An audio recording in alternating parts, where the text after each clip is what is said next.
कोल्हापूर महापालिकेच्या महापौर तृप्ती माळवी यांनी लाच घेतली असेल तर ही घटना दुर्दैवी आहे अशी प्रतिक्रिया राज्याचे सहकार मंत्री चंद्रकांत दादा पाटील यांनी या प्रकरणी दिली आहे। या प्रकरणात तृप्ती माळवी दोषी आढळल्या तर कोल्हापूर महापालिका बरखास्त करून प्रशासक नेमण्याची आग्रही मागणी आपण मुख्यमंत्र्यांकडे करणार असल्याचंही चंद्रकांत पाटील यांनी सांगितलं आहे।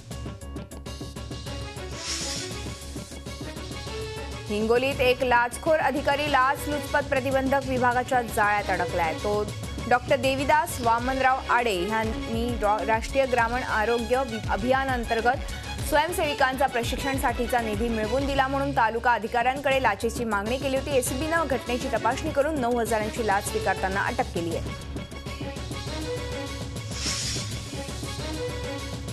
4,000ची लाच घेतल्याप्रकरणी औरंगाबादच्या फुलंब्री तालुक्याचे तहसीलदार उत्तम तुपेला 7 वर्ष सक्त मजुरी आणि 15,000चा दंड ठोठावण्यात आलाय। 2006 मध्ये केरोसिनचा पुरवठा बंद न करण्यासाठी तुपेनं लाच मागितली होती। ठाणे पोलिसांमध्ये एक हवालदार करोडपती असल्याचं समोर आलंय। प्रेमसिंग राजपूत असं नाव असलेल्या हवालदाराचा पगार दरमहा 20,000 रुपये इतका आहे। असं असतानाही त्याच्याकडे 16 लाखांची रोकड, 3 घरं, एक गाळा, राजपूतच्या पत्नीच्या नावं एक इनोवा कार, भावाच्या नावं एक कार आणि मोटरसायकल असं घबाड सापडलंय। लाचखोरी प्रकरणात राजपूतसह अन्य 3घांना अटक करण्यात आली होती। आज म्हणजेच 1 फेब्रुवारीपासून बेस्ट बसचा प्रवास महागणार आहे। यामध्ये एकूण 2 टप्प्यांमध्ये बेस्ट प्रवासात भाडेवाढ होणार आहे। पहिली भाडेवाढ आज 1 फेब्रुवारीपासून होत आहे। किमान भाड्यात ही भाडेवाढ 1 रुपया इतकी असणार आहे तर 1 एप्रिलला पुन्हा एकदा 1 रुपयानं भाडेवाढ केली जाणार आहे। अलिबागकरांसाठी आता आनंदाची बातमी आहे। मुंबई ते अलिबाग मध्य रेल्वेच्या लोकल ट्रेननं जोडलं जाणारे अवजड उद्योग मंत्रालयानं रेल्वे मंत्रालयाला तसा प्रस्तावही दिलाय। अवजड उद्योग मंत्री अनंत गीते यांनी याबाबत माहिती दिली।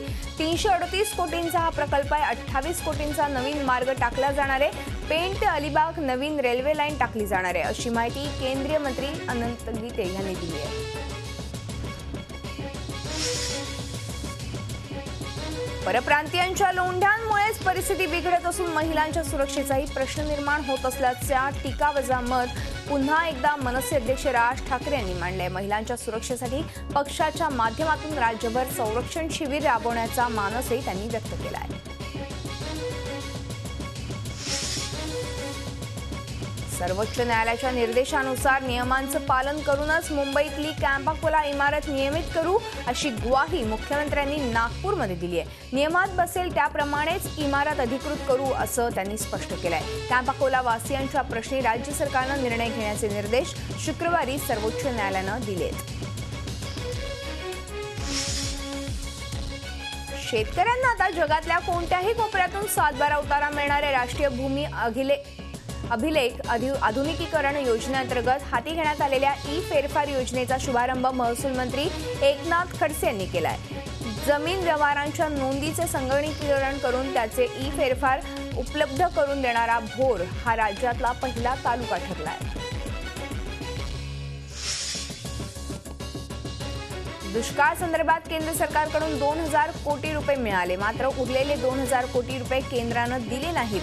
तरीही राज्य सरकारच्या तिजोरीतून 4,000 कोटी रुपयांचं पॅकेज पूर्ण करू अशी माहिती परिवहन मंत्री दिवाकर रावते यांनी दिली आहे। केंद्राकडून देण्यात येणाऱ्या NDRF निधीतून महाराष्ट्राला वगळण्यात आल्यानं त्यावरील प्रतिक्रिया देताना रावते पत्रकारांशी बोलत होते। कुंभमेळ्यासह विविध समितीच्या बैठकीसाठी नाशिकला आलेले परिवहन मंत्री दिवाकर रावते मीडियावर घसरले। आरटीओ कार्यालयातील अधिकारी दुपारनंतर जेवणाच्या सुट्टीच्या नावाखाली गायब असल्याची नागरिकांची तक्रार आहे। असा प्रश्न विचारताच मी आरटीओचा वॉचमन नाही, आरटीओ कार्यालयात सारं काही अलबेल आहे, तुम्ही तुमची विश्वासार्हता गमवू नका असा सल्ला त्यांनी माध्यमांना दिला। लहानग्या मुलांच्या नर्सरी प्रवेशासाठी पालकांनी भरभक्कम फी भरावी लागते। या प्रकाराची शिक्षण मंत्री विनोद तावडे यांनी गंभीर दखल घेतली आहे। मुलांच्या नर्सरी ॲडमिशन तसंच कोचिंग क्लास यांसारख्या प्रकारांसाठी अव्वाच्या सव्वा पैसे देऊ नयेत असं आवाहन विनोद तावडे यांनी केलं आहे।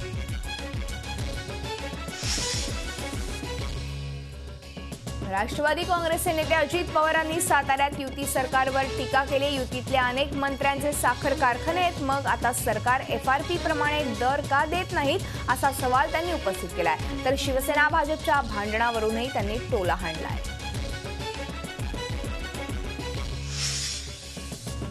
भाजपच्या सदस्य नोंदणी मोहिमेचा शुभारंभ ठाण्यात पार पडला। भाजपचे राष्ट्रीय उपाध्यक्ष विनय सहस्त्रबुद्धे यांच्या हस्ते या अभियानाची सुरुवात करण्यात आली। भाजपला जगातील सर्वाधिक सदस्य संख्या असलेला पक्ष बनवण्याचं लक्ष्य असल्याचं सहस्त्रबुद्धे यांनी म्हटलंय। महाराष्ट्रात 1 कोटी सदस्य संख्येचं टार्गेट असल्याचंही त्यांनी यावेळी सांगितलं। कोल्हापुरात उच्च न्यायालयाचं खंडपीठ उभारण्यासाठी साताऱ्यात जिल्हा सत्र न्यायालयातील वकिलांनी काम बंद आंदोलन पुकारलंय। या आंदोलनाचा फटका विविध तालुक्यातून आलेल्या पक्षकारांना बसलाय।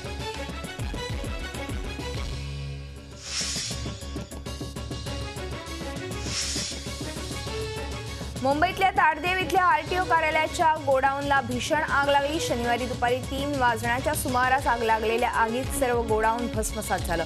RTO कार्यालयाची अनेक महत्त्वाची कागदपत्र ह्या आगीत जळून खाक झाली आहेत। अग्निशमन दलानं 4 गाड्यांच्या सहाय्यानं काही वेळेतच आग आटोक्यात आणली।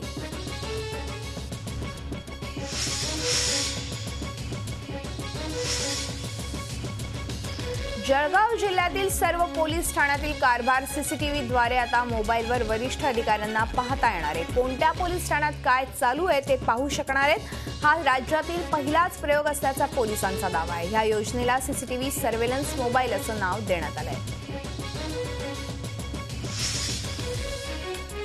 यवतमाळच्या उमरेड तालुक्यात निंगणूर गावात एक 2.5 वर्षांचा मुलगा बोरवेलमध्ये पडला। मजुरीसाठी शेतात आलेल्या आईसोबत आलेला हा मुलगा खेळत असताना बोरवेलमध्ये पडला। सिंधुदुर्गच्या दोडामार्ग तेरोखोलमध्ये 2 गटात तुफान हाणामारी झाली आहे। देवस्थानाच्या मानपानावरून हाणामारी झाल्याचं समजतंय। तेरोखोलमध्ये या 2 गटात जत्रोत्सवावरून वाद झाला होता। या वादानंतर जत्रोत्सव शुक्रवारी पार देखील पडला। या हाणामारीमध्ये 15 जण जखमी झालेत, 7 मोटरसायकली जाळल्या गेल्यात। रात्री उशिरापर्यंत या भागातील वातावरण तणावपूर्ण होतं।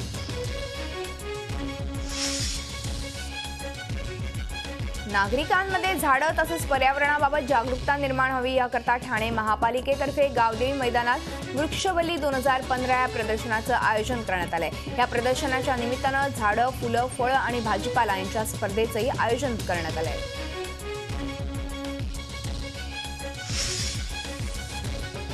पुण्याचे प्रसिद्ध चित्रकार शैलेश सोनावणे यांच्या कलर्स ऑफ सीझन नावाच्या चित्रांचं प्रदर्शन दक्षिण मुंबईतल्या जहांगीर कलादालनात सुरू आहे। जलतरंगातील चित्र हे सोनावणे यांच्या चित्रांचं वैशिष्ट्य आहे। शहरी जीवनाबरोबरच समुद्र किनाऱ्यावरचा बोटी, तिथलं जीवन अशी अनेक चित्रे या प्रदर्शनात पाहायला मिळतात।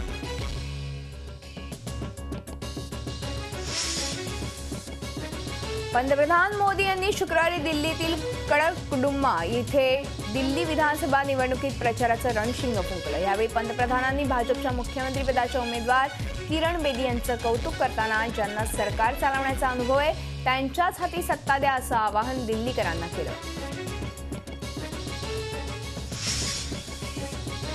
दिल्लीमधल्या प्रचारानं आता सभ्यतेची मर्यादा ओलांडल्याचं दिसतंय। आम आदमी पार्टीचे नेते कुमार विश्वास यांनी भाजपच्या उमेदवार किरण बेदी यांच्यावर टीका करताना अतिशय असभ्य भाषा वापरली। BCI बाबत बेदींच्या भूमिकेवर प्रश्नचिन्ह उपस्थित करताना गुजरातच्या बाबाजींचा ठुल्लू मिळाल्याची मुक्ताफळं विश्वास यांनी उधळली आहेत। आम आदमी पक्षाचा जाहीरनामा अरविंद केजरीवाल यांनी प्रसिद्ध केलाय। केजरीवाल यांनी जाहीरनाम्याच्या माध्यमातून सर्वच वर्गांना खुश करण्याचा प्रयत्न केलाय। मोफत पाणी आणि महिला सुरक्षा यांना प्राधान्यही आपच्या जाहीरनाम्यात देण्यात आलंय। सर्वच घटकांना खुश करत आम आदमी पक्षानं मोठी आश्वासनं दिली आहेत, तर दुसरीकडे भाजप जाहीरनाम्याऐवजी विजन डॉक्युमेंट घेऊन जनतेसमोर जाणार आहे। दिल्ली इथे निवडणूक प्रचारादरम्यान लावण्यात आलेल्या अण्णा हजारेंच्या व्यंगचित्राचे पडसाद अहमदनगरमध्ये उमटलेत। अहमदनगरमध्ये कोतवाली पोलीस ठाण्यात अण्णा हजारे यांच्या भ्रष्टाचार विरोधी जनआंदोलन न्यास या समितीच्या कार्यकर्त्यांनी भाजप सरकारच्या विरोधात तक्रार अर्ज दाखल केला आहे। भारताने अग्नी 5 या क्षेपणास्त्राची यशस्वी चाचणी केली आहे। बॅलिस्टिक प्रकाराच्या या क्षेपणास्त्राची मारक क्षमता 5000 किलोमीटर इतकी असून या क्षेपणास्त्राद्वारे आण्विक अस्त्रही वाहून नेणं शक्य आहे। ओडिसाच्या व्हीलर बेटावर या क्षेपणास्त्राची यशस्वी चाचणी घेण्यात आली आहे। झी 24 तास रहा एक पाऊल पुढे।